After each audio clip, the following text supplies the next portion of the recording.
Apakah orang yang memiliki riwayat penyakit gastritis atau yang disebut dengan MAH atau juga dispepsia atau orang yang memiliki riwayat penyakit GERD ya asam lambung yang naik ke dada itu boleh makan somai atau tidak?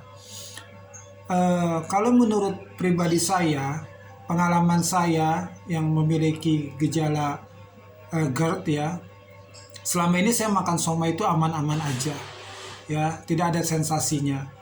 Tapi kalau kalian yang memiliki riwayat MAH atau asam lambung takut makan somai karena ada sensasinya, ya jangan makan somai. Tapi kalau menurut saya, di lambung saya itu aman-aman aja makan somai. Karena di dalam somai itu kan semuanya bahan-bahannya direbus ya. Ada kentang, ada somai, ada tahu putih, ya, ada pare, ya, itu semuanya direbus. Dan bahan-bahan yang ada terdapat campuran somai ini kan juga banyak mengandung manfaat buat tubuh kita. Contohnya ada pare, ya, pare itu kan antiinflamasi. Antiinflamasi ini dapat mencegah penyakit daripada asma.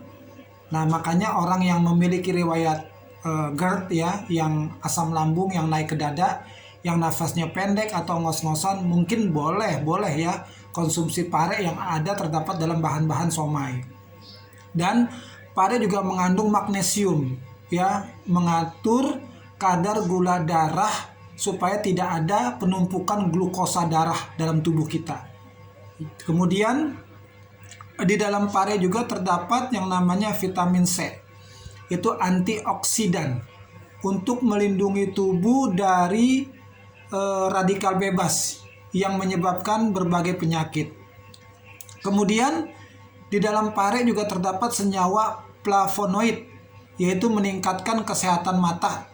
Jadi mengurangi daripada resiko katarak ya. Ini manfaat daripada pare yang kita makan di campuran somai.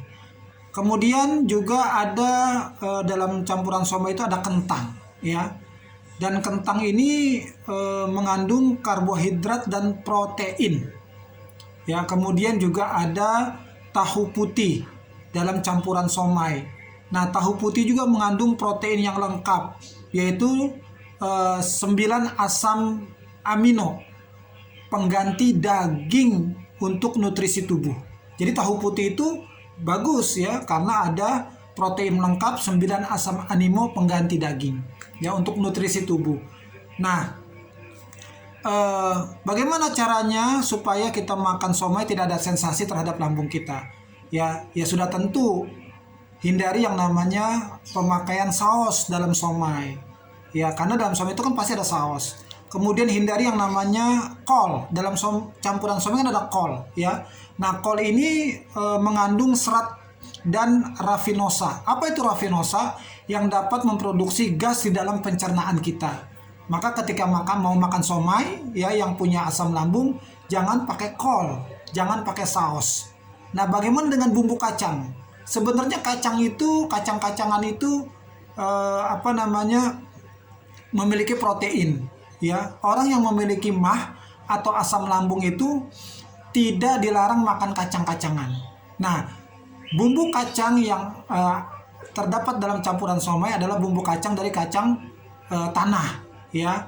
Nah, itu kacang tanah juga bagus ya, karena kacang-kacangan tidak dilarang untuk asam lambung. Tetapi bumbu kacang somainya tanya dulu sama abangnya, pedas atau tidak gitu. Kalau sekiranya pedas, ya jangan pakai bumbu kacang gitu ya. Jadi untuk menghindari sensasi daripada lambung kita ketika kita makan somai. Kalau saya ketika beli somai itu ya pare, kentang, tahu, dan somai itu tidak pakai apa-apa, hanya untuk buat cemilan aja.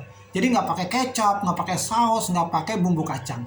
Tapi kalau kalian pakai bumbu kacang, silakan tanya dulu sama abangnya, bumbu kacangnya pedas atau tidak. Karena kacang itu terdapat protein, bagus untuk asam lambung. Ya, yang terpenting hindari kol, hindarin pedas, dan hindarin bumbu kacang yang pedas. Jangan pakai saus, ya. Jadi supaya tidak ada sensasinya. Itu saja tentang boleh atau tidaknya penderita MAH atau asam lambung makan yang namanya somai ya. Semoga bermanfaat dan salam sehat.